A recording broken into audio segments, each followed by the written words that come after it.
Vimos ontem a cura de um homem que estava paralítico há 38 anos. Ora, quando isso aconteceu, deve ter causado um impacto enorme naqueles que ficavam lá no tanque de Betesda.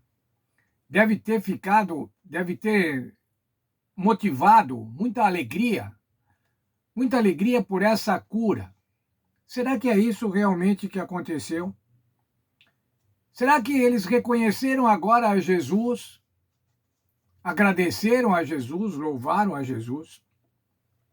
Acontece, irmãos, que as tradições religiosas dos judeus, especialmente as tradições religiosas alimentadas pelos líderes da igreja, pela liderança da igreja, não permitia que isso acontecesse, não permitiu que isso acontecesse. Mas por quê? Vamos lá ver o texto de João, capítulo 5, verso 9. Imediatamente o homem foi curado e, tomando a sua cama, começou a andar. E aquele era o dia de sábado. Aí estava o problema, irmãos. Era o dia de sábado. O que as tradições religiosas diziam acerca do dia do sábado? Verso 10.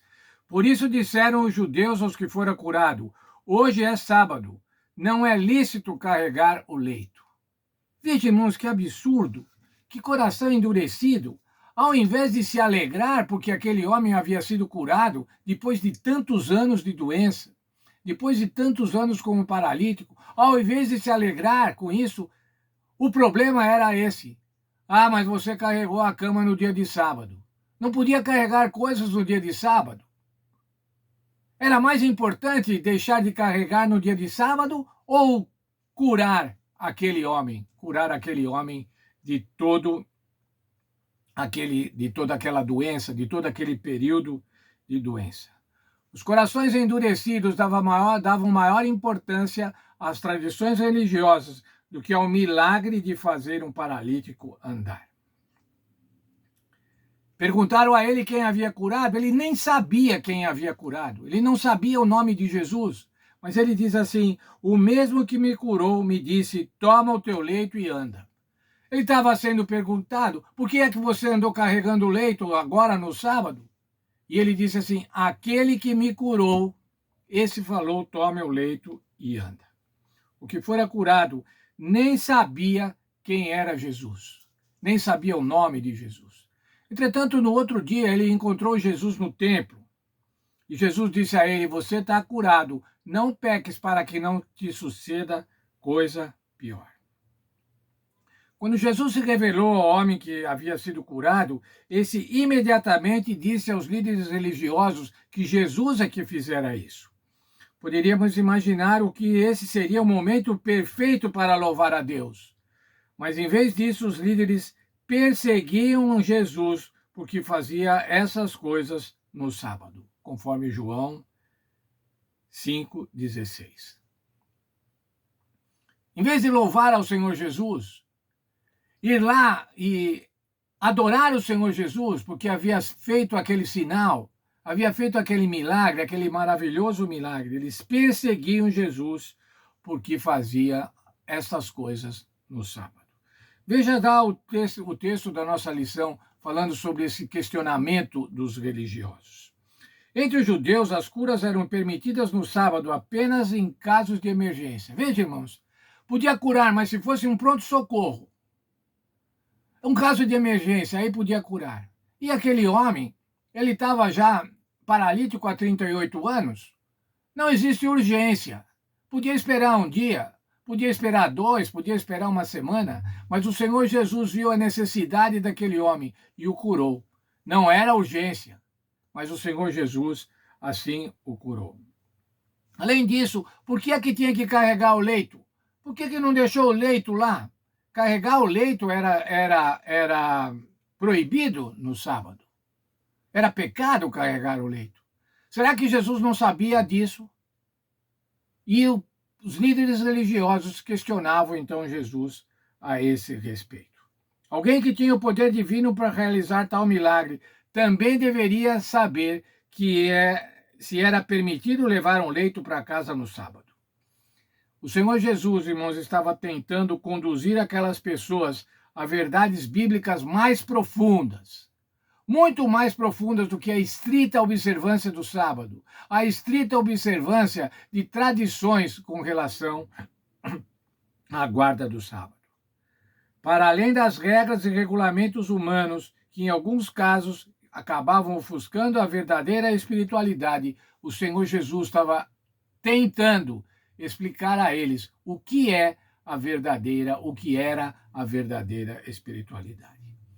Jesus foi vítima, irmãos, desse endurecimento espiritual, de corações duros, de lideranças religiosas que não aceitavam o sacrifício, não aceitavam os milagres do Senhor Jesus e o tratavam com dureza.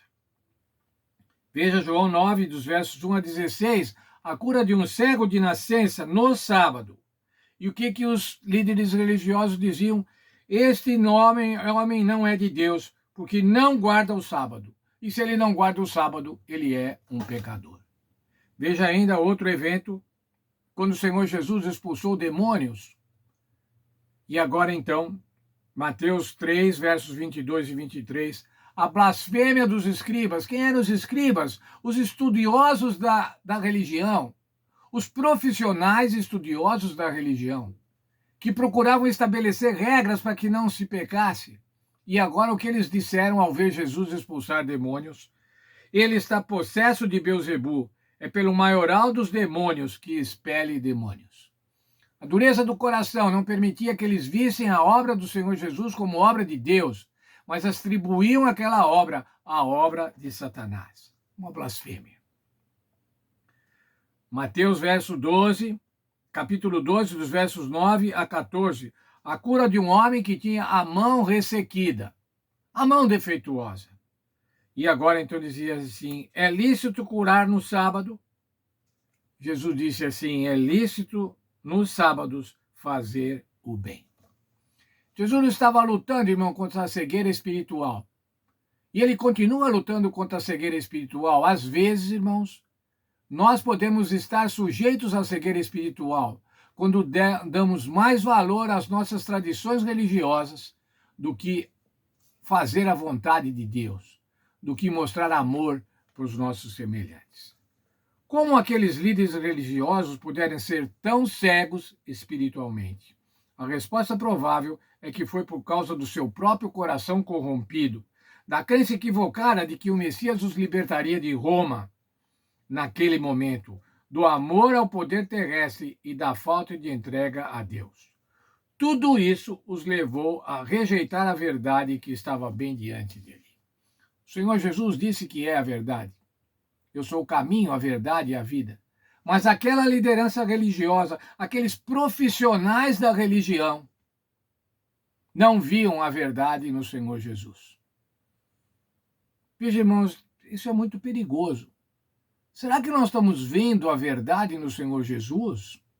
Ou nós estamos vendo as nossas doutrinas, somente as nossas doutrinas, e dando um valor exacerbado para elas, em detrimento a mostrar o amor, como Jesus estava mostrando aqui?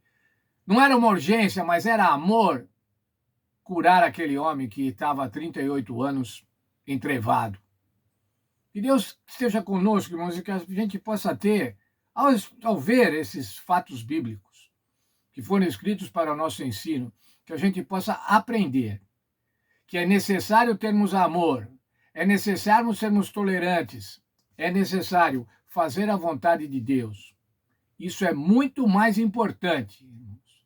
E pode ser que alguns até achem estranho dizer isso, mas isso é muito mais importante do que nós observarmos tradições, observarmos costumes que já são passados, mas que nós ainda temos como importantes e como fundamentais. Fundamental, irmãos, é o amor. Fundamental é demonstrar amor, compaixão para com o próximo, para cada um dos nossos próximos.